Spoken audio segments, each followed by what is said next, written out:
So yesterday, Man United, we were punched in the balls and we were humiliated, emasculated, embarrassed in front of the whole world. Could it get any worse? Well, turns out it can. According to David Ornstein, Kobbie Mainoo has requested a loan away from the club. Check this out. Kobbie Mainoo informs Manchester United of his wish to leave on loan before the deadline. 20-year-old told Manchester United there's no desire to sever ties but wants to move for game time. The club has made clear that they are not sanctioning a temporary switch and that they expect the England international Kobbie Mainoo to fight for his place. Okay, lots to unpack here. So if we got punched in the balls yesterday, what was this? Is this an uppercut? Is this the knockout blow? Is this about all that we can take? Now let's just separate things for a second, right? Let's talk about Kobbie Mainoo. Let's talk about the club. And let's talk about what can happen. For Kobbie Mainoo, why would he want to leave on loan? First of all, it's important to call out that Kobbie Mainoo does not want to just untether from Manchester United. He does not want out of the club. He doesn't want to move away from the club. He wants a loan. He wants time on the pitch. He wants to play. Being a 20-year-old, playing for England on the national squad, he featured, right? He's at risk of losing that completely because he's not starting for Manchester United. And you know what? He's slotted directly behind Bruno Fernandes, who is not ever going to get injured. Knock on wood. Bruno is a workhorse. He is seemingly made of steel. He doesn't get injured, right? And at the moment, we know that Kobbie Mainoo isn't battling Ugarte and Casemiro for that sixth position, right?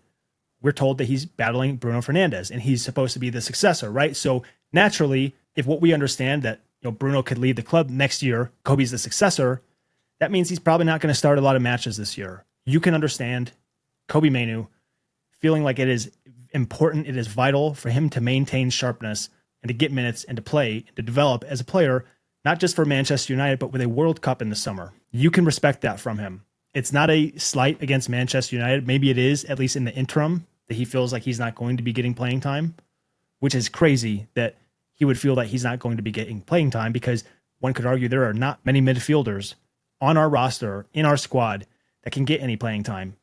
It's Bruno, it's Casemiro, it's Ugarte, and it's Mainoo. What other options do we have? So for Mainoo and his development, it probably would be a great move for him to go to a good club, start week in, week out, improve match sharpness, fitness, everything, physicality, his passing range, all of that. All of that takes reps. All of that takes minutes, right? And reps and minutes are going to be a lot fewer playing for Manchester United, even though one could argue that they should not be, that he should be playing in the team. So for Mainoo as a person, if he's really requested that move, which he must have if Ornstein is reporting on it, you can understand why. Apparently he had meetings with Ruben Amorim and Manchester United leadership today with his agent, explaining the vision, explaining what his future is, and coming out of those meetings, he's requested a loan. So what does that tell us about those meetings? Now for the club, Manchester United should say no to this all day long, and it's reported that they have. There's no expectation. There is no open door to allow him to leave on loan. That communicates to us and to him that he is important, that he is integral, that he will play a role, that he will play many minutes. How could he not? There's not any other options, right? But that doesn't communicate that he's starting, and Mainoo wants to start. Mainoo wants a lot of time. He needs to be at his peak performance, right? He needs to be at his top level in order to make that England squad. So United are saying, stay here, compete, fight, show some willpower, show some fortitude, fight for your place. Make yourself undroppable. So you can see both sides. There's no way Manchester United let him leave on loan. We already are short on midfielders. We already need to bring in at least one more. What happens if you let Kobbie go on loan? You need two at minimum, right? So I don't see a world in which this gets done. I don't see a world in which Manchester United, we let him go on loan. Unless you're telling me we bring in a Baleba to play alongside a Bruno for a year, and then next year, Baleba and Kobbie, and we've got that too. That's a dream scenario, right? Now, I respect Kobbie for being professional, for not being dramatic, for not going at the club and throwing daggers, right? Like, it is a messy situation to be at Manchester United right now. The sky is falling, everybody's running, the village is burning. It would be a massive risk for us to send him on loan. What if you send him on loan to a Premier League club? Or what if you send him abroad to a team that's contending for Europe? Who's to say he doesn't like the taste of what he gets over there? And who's to say we don't lose his interest long term? That's a big risk. That's a big, very high possibility. He could go play at another club with lots less pressure and say, this is actually quite nice.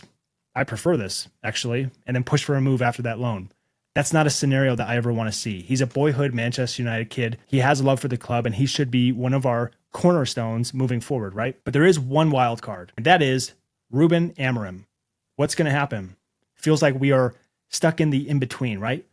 We're stuck in between what we saw at Grimsby Town and what's next. We know that nothing's going to happen in between now and the game against Burnley. He's going to see us through, at least through that match. But what happens after that? How can we even plan for these transfers, right? Is Ruben going to walk? It's certain. I certainly hope not. I certainly don't want to see this continued cycle of rinse and repeat, rinse and repeat, rinse and repeat, keep the same players, change the manager, change the system. It gets old and it gets tiresome. It gets hard to be optimistic about, because how many times are we going to do this? You know, what's the writing on the wall say? Does Kobbie want to go on loan because he thinks maybe there's a chance that when he comes back, Ruben's not there and then Kobbie's in favor again and they were playing a midfield three and Kobbie slots in, right? Or does it have nothing to do with the manager? I don't know. But we know that Ruben's not going to be dropping Bruno, nor should he. The team we've got right now, the results that are out there, can't drop Bruno. There's just this, pit in my stomach, the unknown, the fear of the unknown. Does our future include Ruben Amorim? Does it not? Is he still all in? Is he out? Are the players all in? Are they out? He said a lot of damning words. He said a lot of damning things in his interviews after that match. A lot that leave questions to be answered. And I don't think we're getting any answers until after the Burnley match. But then after that Burnley match, we've got 2 days to figure out the window, to figure out the remaining transfers for the window. And we need a goalkeeper and we need a midfielder. And then you're telling me that there's this monkey wrench of a scenario where Kobbie Mainoo leaves on loan. We would have to sort that out. There's no way. I just don't think it's practical that he actually leaves on loan. There's going to be changes, whether it's Ruben adjusting his system to fit the players, whether it's Ruben bending a knee to keep Kobbie Mainoo around and bringing in another midfielder. And then maybe we fix that midfield issue if we get into Baleba or whoever else, because there are no links to anybody else at the moment. There's no way we go through this window and Ineos leave us hanging like this. That can't be real. That can't be serious. It's hard to say whether we know Ineos are backing Ruben totally or whether or not they're upset or frustrated by the results. From what I've seen today, I've seen a lot of communication saying that they do back Ruben, and you would hate to be so short-sighted as, 3 matches into the season making that call, but who's to say it's not Ruben that makes that call? We don't know. What sucks is not knowing is affecting Kobbie Mainoo. But no piece or player is greater than the sum of the parts, right? The team, the squad, the results, that's what matters. Kobbie Mainoo is certainly an important piece in that. We've got to find a way to make him happy, to right the ship. But he's also just a 20-year-old kid, right? It's not the end of the world by not having him start every match. It's not the end of the world by not having him be our key feature cornerstone of the team at this point in time, 20 years old. There is still so much more growth and development ahead for him. I just hope that it's not away from Manchester United. There's no way that there's a world in which him leaving on loan should be a reality. Got to make this work. Got to make it right. Ineos, don't leave us hanging. Put your money where your mouth is. You know the issues. They're clear as day. Go solve those issues. Be ambitious. You've shown that you are, but the job's not done. Get it done. Go Reds.